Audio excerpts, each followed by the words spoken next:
lovely book dragons, and welcome back to my channel, or welcome if you're new here. My name is Joana and I love to talk about books on this channel, specifically fantasy books. And today I am so excited to start this video because I am starting my probably most anticipated book of the year, if we take out like the Brandon Sanderson release of the year, and that is Babel by R.F. Kuang. Guys, I decided to be a real booktuber and put the dust jacket back on so you can see this beautiful cover of this beautiful book because it's just so stunning. Guys, this book, when it was announced, I just couldn't believe it. This book has everything to be my favorite book of all time. It has it all. It is a historical fantasy, which I love historical fiction, I love fantasy. The mixing of both is usually cream of the crop for me. Historical fantasy, which I love, and it deals with languages. And if you don't know, I think I mentioned this in another video already, I have a video on my channel, which I will link up here and down below, where I talk to you about being a polyglot, about speaking 7 languages and how and why and all of that. And so when I knew that R.F. Kuang, who wrote the Poppyware trilogy, which I didn't love the ending, but I loved the first book and the second book so much, when I knew that an author of mine was gonna write a book that was an historical fantasy dealing with languages, I didn't even need to know the plot to know I was absolutely gonna fall head over heels for this book. And yeah, I wanted to kind of do a reading vlog for this. I'm gonna try and make it as non-spoilery as I possibly can. Maybe if there's like really massive things I want to talk about, I will have a spoiler section at the end, which you'll know as you're watching. I don't know yet as I'm filming. Our main character Robin gets taken away from his native canton to join this mysterious man who has a vested interest in him, but we don't know yet why, and Robin really doesn't understand what's happening. But he gets taken away from Canton to go and move to London, to later on go to Oxford, to go to Babel, to the Institute of Translation, where he's going to learn about the magic. That's all I know at this, that's all I wanted to know going in, and that's all you should know going in. I will leave, of course, the Goodreads page of this down below, so if you want to have the full synopsis. I'm someone I don't like to go in books knowing synopsis. I don't mind knowing tropes and stuff, but synopsis not so much. So I don't know. I started this book on Wednesday. Today is Saturday. And I have not read a single page since Wednesday because I was really, really busy on Thursday and on Friday. So the day before yesterday and yesterday. And today I'm also really, really busy. It's already 6 p.m. and I haven't read anything because I've just been busy. I don't know, running around. But the first day I sat down with this, I read the first book. So this is like divided into books. Like this is book 2. So I'm already 90 pages in. Only being 90 pages in, I already have a crap ton of annotations. Like it's just not even... It's incredible. So my first update for this is that I am absolutely loving it.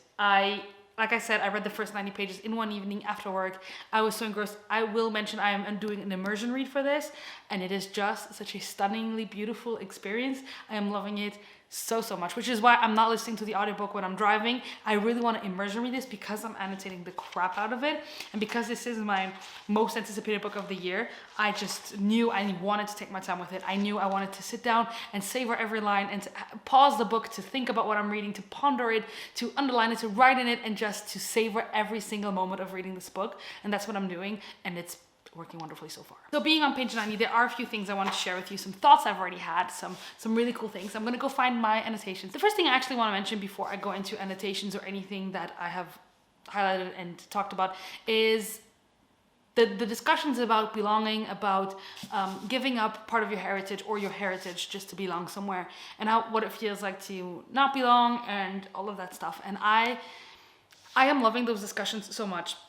Because, like I said, our main character gets taken away from his native canton to go to England, and he gives up his whole entire being Asian to go there and to fit in. And because he is white passing, people don't often take a second glance at him until they realize he's Asian. But he also becomes friends with someone who is not white passing, and then he realizes, like, okay, listen, I'm gonna go into this place because it'll be just easier for me, because if they don't take a second look, they will think I'm white, but clearly if you go in, they'll know you're not white. And so the racism and the colonialism talk in here is just something that I'm really annotating and not enjoying in the sense like, ooh, I love colonialism and racism. No, but I'm enjoying seeing the effects and how R.F. Kuang is dealing with it, which was already a big topic in her Poppyware trilogy, and I'm loving it. But more than anything, I'm loving the discussions about belonging, about what happens when you feel so lonely because you stripped yourself of everything that makes you you, of everything that is your identity. For example, a quote that's here on page 15, which I loved, it says, "It had not registered until now that he would not step foot on his native shore again for many years, if ever. He wasn't sure what to make of this fact. The word lost was inadequate. Lost just meant a lack, meant something was missing, but it did not encompass the totality of the severance, this terrifying unanchoring from all that he'd ever known." I just love that so much.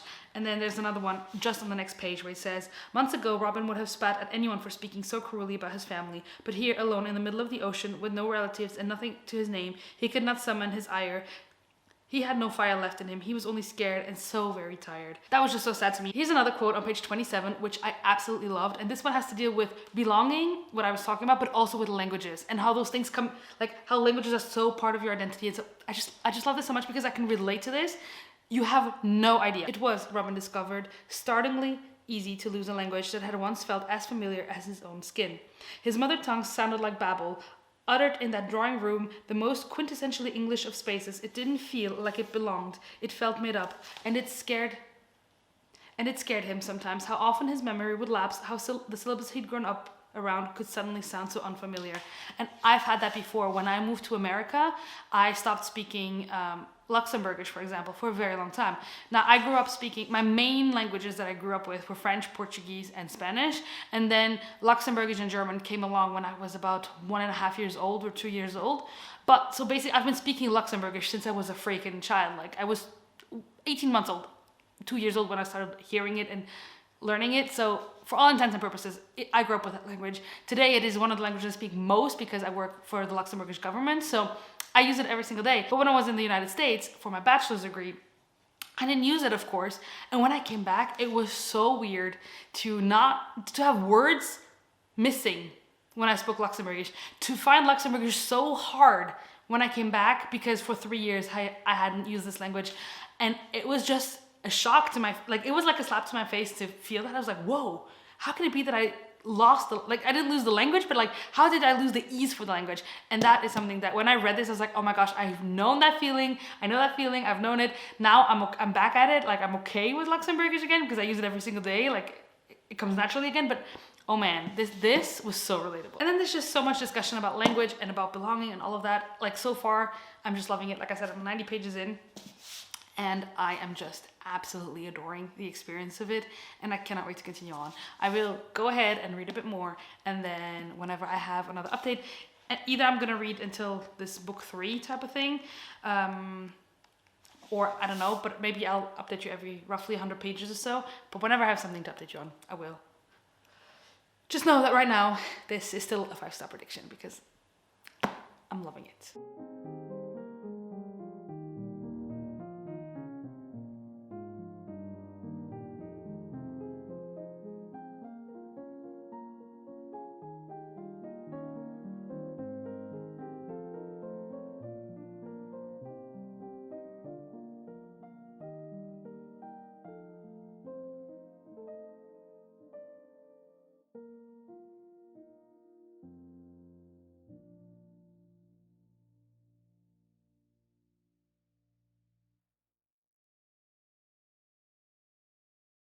Hello everybody, it is Monday today, and actually I just woke up from a big nap because I was that tired. Usually I don't work in the office on Mondays because that's just my preference, but today I had to go in and I just took a nap. But I'm here today not to tell you about my naps, but because we're reading Babel, and I promised you an update at page 200. Well, I'm on page 320. So let's talk. Okay, so the last tab I left you, we were here. And since then, all these tabs have happened. A lot has happened. And I am still absolutely loving it. So much so that I did not update you, in fact, at page 200, because page 200 rolled around, book 2, for all intents and purposes of this book, rolled around, and I just read it. And then I was like, you know what? I'm not going to stop. I'm not gonna stop. Screw the vlog. Screw the vlog. I'm just gonna keep on reading. Anyway, this vlog is more probably for me than for you because, I don't know, I feel like a lot of people don't watch vlogs that are for one book. And I love this book. I love this book so much. I love this book so much that I think this is gonna be in my top, no, I know this is gonna be in my top 10 of the year, but I think this is gonna be in my top favorite books ever, especially in my top favorite fantasy standalones. I am loving it so incredibly much. When I last left you, our main character Robin was about to go discover some things and have a discussion with a certain someone about a secret society, if you will. Let's say it like that. I'm trying to not spoil you. And since then, wow, have things changed. I couldn't predict anything that has happened, and because I'm doing this spoiler free, I'm not going to talk about plot much. I'm just going to tell you some of the stuff that I've liked, some of the discussions I've liked, some of the highlights of like the discussion points, the philosophical discussions that I've highlighted and annotated, because I'm not going to go into plot a lot because we're doing this spoiler free. But let me tell you, I was floored at the end of like part 3 yesterday, right? That's the end of, yeah, at the end of part 3 yesterday, I was floored. But yeah, let's talk. On page 108, they're talking about how the Tower of Babel in the Bible and how it was where the languages were split and everything. And on page 108, I wrote this in my margin. I wrote, "Oh, you sweet summer child, I love it. It's beautiful, but humanity isn't as pure as you are." Because they're talking about this, and our good Robin says, so the teacher says, "Never forget the audacity of what you are attempting. Never forget that you're defying a curse laid by God." And then Robin raised his hand. "Do you mean then that our purpose here is to bring mankind closer together as well?" Professor Playfair cocked his head. "What do you mean by that?" Robin faltered. It sounded silly as he said it, a child's fancy, not a serious scholarly query. Letty and Victoire were frowning at him. Even Rami was wrinkling his nose. Robin tried again. He knew what he meant to ask, only he couldn't think of an elegant or subtle way to phrase it. "Well, since in the Bible God split mankind apart, and I wonder if the purpose of translation then is to bring mankind back together, if we translate to, I don't know, bring about the paradise again on earth between nations." Sweet summer child. No.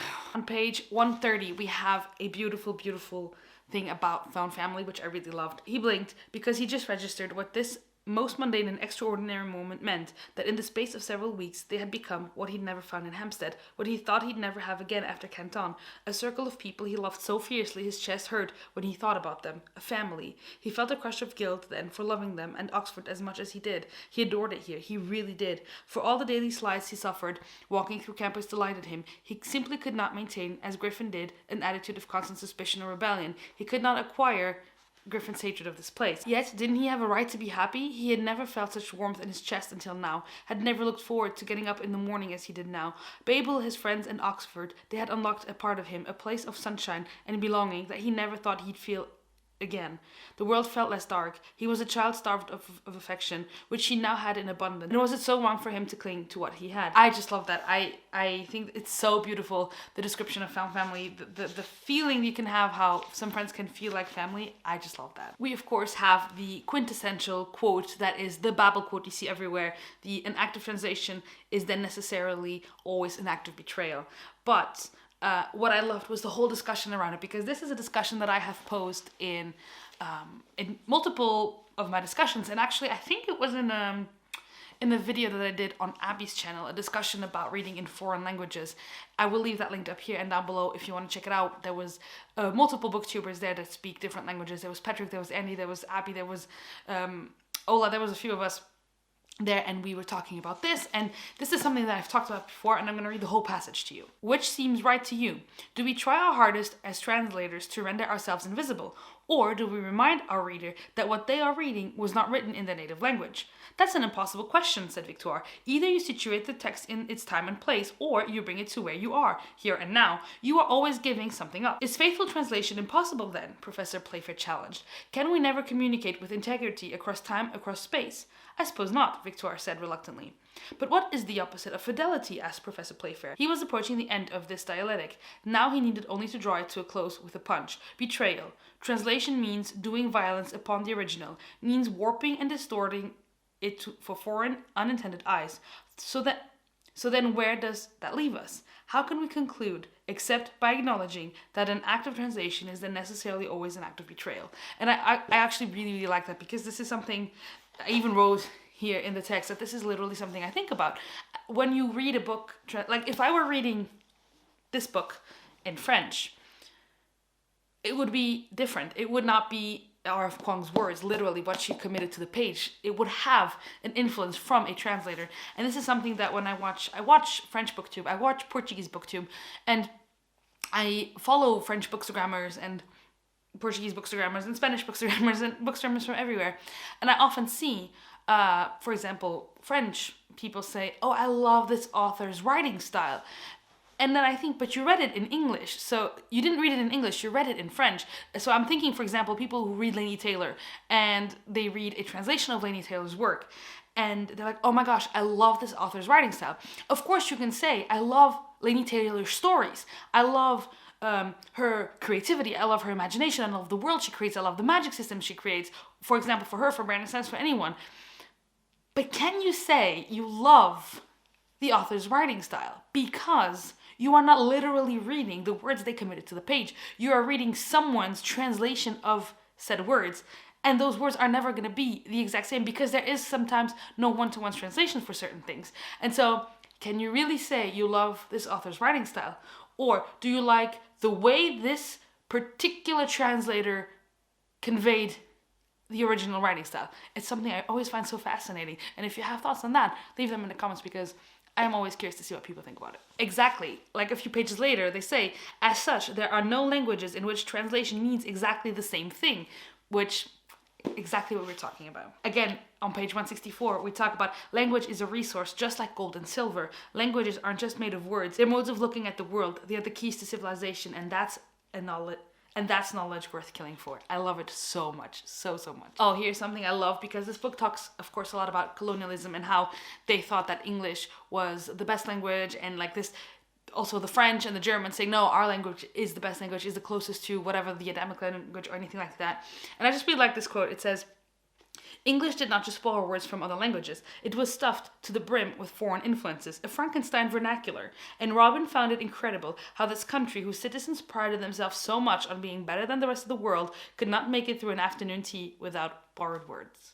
I just love that. On page 172, they get their first picture taken, and I really liked something that Robin said. He said photography, he thought, was also a kind of translation, and they had all come out the poorer for it, because he was talking about how they didn't look 3D, they were all flattened, and that was just really interesting to see that photography was, in a sense, a translation as well. On page 177, we have a quote that I really liked. They're talking about our influences in the world and what we can do about it in history. And it says, then the future becomes fluid and change is possible. History isn't a pre-made tapestry that we've got to suffer, a closed world with no exit. We can form it, make it. We just have to choose to make it. You really believe that? Said Robin, amazed. Griffin's faith astounded him. For Robin, such abstract reasoning was a reason to divest from the world, to retreat into the safety of dead languages and books. For Griffin, it was a rallying call. And I feel like we see this also today with everything that's happening in the world. For some people, what's happening, it makes them want to go and act and do things. And for others, it makes them want to just like curl up in a book and in their fantasy worlds and just like forget everything outside. And it's just, I felt that this is such a good depiction of how different human can relate to how differently humans can react to things that are happening in the real world. Here's just a quote that I highlighted because I just think her writing is impeccable in this book. So they just finished their exams and they're all very relieved and happy to be there, and they say, they stared at her for a moment in surprise and then they burst out into laughter. If only one could engrave entire memories in silver, thought Robin, to be manifested again and again for years to come. Not the cruel distortion of the daguerreotype, but a pure and impossible distillation of emotions and sensations. For simple ink on paper was not enough to describe this golden afternoon, the warmth of uncomplicated friendship, all fights forgotten, all sins forgiven, the sunlight melting away, the memory of the classroom chill, the sticky taste of lemon on their tongues, and their startled, delighted belief. Beautiful. Another quote I absolutely loved. Reality was after all just so malleable. Facts could be forgotten, truths suppressed, lives seen from only one angle, like a trick prism, if only one resolved never to look too closely. Again, her writing style. The room seemed at once both mundane and heartbreakingly beautiful, the morning light streaming through stained glass windows, casting colorful patterns on the polished wooden desks, the clean scratch of chalk against the blackboard, and the sweet woody smell of old books. A dream. This was an impossible dream. This fragile, lovely world in which, for the price of his convictions, he had been allowed to remain. I mean, come on. Okay, I wanted to show you this. There's literally a page that looks like this. Like, I don't even know if you can tell. I've highlighted almost this whole entire page. I'm gonna see if there's anything I can read to you that's not spoilery. There's one here, one section that I can maybe read out loud. If there's anything spoilery, I'll just cut it out as I read it. But I loved, here we see such a strong character development moment for our main character, and also the duality of him and how he feels. So he's talking to his professor, and the professor says, "Heavens, Robin, she was just some chink." And they're talking about our main character's mother, who died at the very beginning, and that's why he was taken to go to England to become this scholar at Babel and to learn there. So he says that to him, and then Robin replies, "But I'm just some chink, Professor. I'm also her son. Did you think you'd wash that part out of me?" He had become so good at holding two truths in his head at once, that he was an Englishman and not, that the Chinese were a stupid, backwards people, and that he was also one of them, that he hated Babel and wanted to live forever in its embrace. He had danced for years on the razor's edge of these truths, had remained there as a means of survival, a way to cope, unable to accept either side fully, because an unflinching examination of the truth was so frightening that the contradictions threatened to break him. But he could not go on like this. He could not exist a split man, his psyche constantly erasing and re-erasing the truth. He felt a great pressure in the back of his mind. He felt like he would quite literally burst unless he stopped being double, unless he chose. I love that. Okay, and that brings us to the end of part 3, which is where I'm at right now. I absolutely am loving this book. All I can talk to you about are these quotes and these discussion points because I don't want to spoil anything, but I'm just loving it. I'm loving the character development. I'm loving seeing how he was such a naive little boy at the beginning of the novel, taken from his home country, and just now being here, and just, I love this book so much. I cannot wait to continue on. I will continue on. I will update you whenever I update you, because I have a feeling I'm going to finish this very soon. Tonight is House of the Dragon night, so I probably won't be reading a lot, but I'm going to be reading as much as I possibly can, and then tomorrow hopefully finish this book and just continue loving it.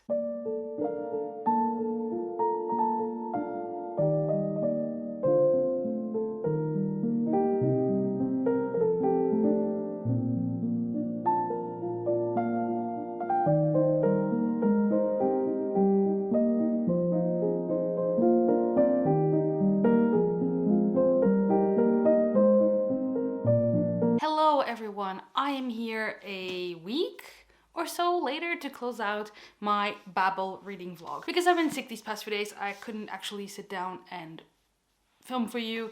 I have been just binge watching a lot of TV and reading a bit here and there, starting to read again, but I haven't been feeling so well, so I haven't been sitting down and recording. But I did want to close out my reading of Babel. I cannot really talk to you about the ending, can I? Because of the spoilers. Just so you know, I ended up adoring this book. I gave it 5 stars. And I think this is going to be in my top at least 5 of the year, probably in the top 3 of the year. I love this. So I think the last time I left you, I was about to start book 4 after the huge event that went down at the end of book 3. And of course, I'm not going to talk to you about a lot of the stuff that happens because of the plot of the book, because that would be, of course, spoilers. But what I will say is that this book was by no means perfect, absolutely perfect in terms of pacing for me, because after what happened at the end of book 3, or part 3, if that makes it easier, I expected things to go a little bit differently, and I felt like sometimes it dragged just a tiny bit. Until the very end, the last couple of, I don't know, maybe the last 100 pages, there was like 100 pages in here where I was like, okay, but it's dragging a bit. I wish this would be a bit, that it would go a little bit differently. It wasn't enough that it made me dock a star or half a star or anything. Like, it didn't change my rating overall of the book. It was the only thing where if I had a complaint, it was that. But the very last couple of 100 pages were, again, amazing. I loved them. And I finished the book and I was just staring at my ceiling like, wow, wow, wow, wow, I absolutely love this. What I do want to do is share, again, some quotes with you of things that I love and discussion points that I loved from the last 200 pages. And I want to talk about something that is, for me, it's not really spoilery because, I mean, if you know anything about the book, it's not really spoilery. It's like the arc development of our main character Robin, and how he starts off the book and how he ends it up. So I want to talk about those few things. I won't give any spoilers about what actually happens. I want to talk about more like the psychological thing. So let's talk about that first, actually. When we start off the book and when he gets taken away from Canton, I read to you the quote where he's like, oh, he didn't even pay attention as he was leaving, that maybe he would he would never set foot again in his native canton, or if he did, it would be years down the line. And that is a theme in the very beginning of the book, where he says that again. I read that quote to you, where he kind of forgets his mother tongue. He forgets what it sounds like. The sounds sound foreign to him. And there's points where he talks about stuff with other people of color, and they're like, and he's like, oh, but why? And they're like, because of colonialism, duh, like how could you not know? And then he's really forsaken that part of himself, his Asian identity. He's forsaken it. He is white passing. He's been raised in London. He's going to Babel, and he absolutely adores it there. And to him, yeah, he speaks Chinese. I think he speaks Cantonese and Mandarin, if I'm not mistaken. And to him, it's just like something he does. But even at one point, he talks about, like, if I were to go back, I don't even know if I would feel anything to put my feet on my homeland, because it hasn't been home in so long. I don't even think it would actually affect me. There would be nothing happening inside of me. And then at the very end of the book, you see what actually happens and how he actually feels about colonialism, about belonging, about his native land, about his mother, about his father, about his family, about his everything that comes with your identity, with language and family and belonging and country and all of that. And I just absolutely loved the development that R.S. Kuang brought in from the beginning to the end of this book. I thought that was spectacularly done in 500 pages in a standalone book. There was a quote on page 340. I'm gonna skip some of the parts of the quote because it gives you a bit of like plot spoilers, but basically the gist of this quote is to say that school doesn't actually prepare you for real life. And they're talking about if they were to leave university, and then they say no, there was never any real possibility that they would leave the university. They had no skills, they had no strength, nor the temperament for manual labor, and they did not have the connections to find employment. Most importantly, they didn't know how to live. None of them had the faintest idea how much it would cost to rent rooms, acquire a week's worth of groceries, or set oneself up in a town that was not the university. Until now, all of that had been taken care of for them. When it came down to it, they simply could not think of themselves as anything else but students, couldn't imagine a world where they did not belong to Babel. Babel was all they knew, Babel was home. So yeah, I really like that, because that's something that's, I've talked about with my friends before, where it's like, why did we not have financial courses in school? You know, like, why didn't they prepare you to do your tax declaration and stuff like that? Stuff that actually helps you in real life.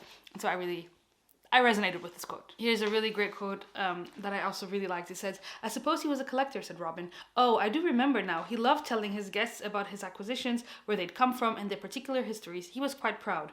"How strange," said Remy, "to love the stuff and the language, but to hate the country." "Not as odd as you'd think," said Victoire. "There are people after all, and then there are things." So there's another quote I want to talk about, and that's on page 404, and it talks about people coming together in times of need, and whether or not middle class and like high class and lower class, and like, where do we think we fall? And I really like this one. "But that's the problem, you see. No one's focused on how we are all connected. We only think about how we suffer individually. The poor and middle class of this country don't realize they have more in common with us than they do with Westminster." Yeah, I just really like that. I thought that was really poignant in the times that we're in. Oh, a quote I absolutely adored on page 453 says, "The obstacle was not the struggle, but the failure to imagine it was possible at all, the compulsion to cling to the safe, the survivable status quo." I absolutely love that. Oh, and this quote. It moved on. So they're talking about how there was stuff that happened, and like this professor, she'd seen stuff that she saw was problematic, but then she says like she got her fellowship and she kind of moved on to bigger things. So she says, "I'd moved on to other bigger projects. I didn't think about it. I simply didn't think about it for years and years and years. Only it builds up, doesn't it? It doesn't just disappear. And one day you start prodding at what you've suppressed, and it's a mass of black rot, and it's endless, horrifying, and you can't look away." Oh, I love that. There's a really beautiful quote about language on page 535. It goes on a bit longer, so I'm going to read it to you. It says, "But what struck him most just then was the beauty. The bars were singing, shaking, trying, he thought, to express some unutterable truth about themselves, which was that translation was impossible, that the realm of pure meaning they captured and manifested would and could not ever be known. For how could there be an Adamic language? The thought now made him laugh. There was no innate, perfectly comprehensible language. There was no candidate, not English, not French, that could bully and absorb enough to become one. Language was just difference, 1,000 different ways of seeing and moving through the world, no, 1,000 worlds within one, and translation, a necessary endeavor, however futile, to move between them. that's just what translation is, I think. That's all speaking is, listening to the other and trying to see past your own biases to glimpse what they're trying to say, showing yourself to the world and hoping someone else understands. I love that. And I think I'm going to leave you with that because all the rest of the quotes are extremely, extremely spoilery. And I think that last one kind of concludes well the point of this novel and how we may have all the languages, we may have everything, but humanity behind it. So, all in all, I ended up absolutely loving this book. Of course, a 5 stars. I had that little bit of pacing issue like I told you, but nothing big enough that I didn't end up absolutely loving it. And yeah, that is it. That is my maybe not very coherent Babel vlog. I don't know. I haven't really started editing this yet, so I don't know what's going to come out of it. But that is my vlog for Babel. I kind of wanted a little bit of a reading diary of the things I liked, of what I thought about it, and this is it. So let me know in the comments down below if you've read this and what you've thought of it. And if you haven't, if you're planning on picking it up. And yeah, that is going to be it from me today. Thank you guys so much for watching. And until next time, happy reading. Bye.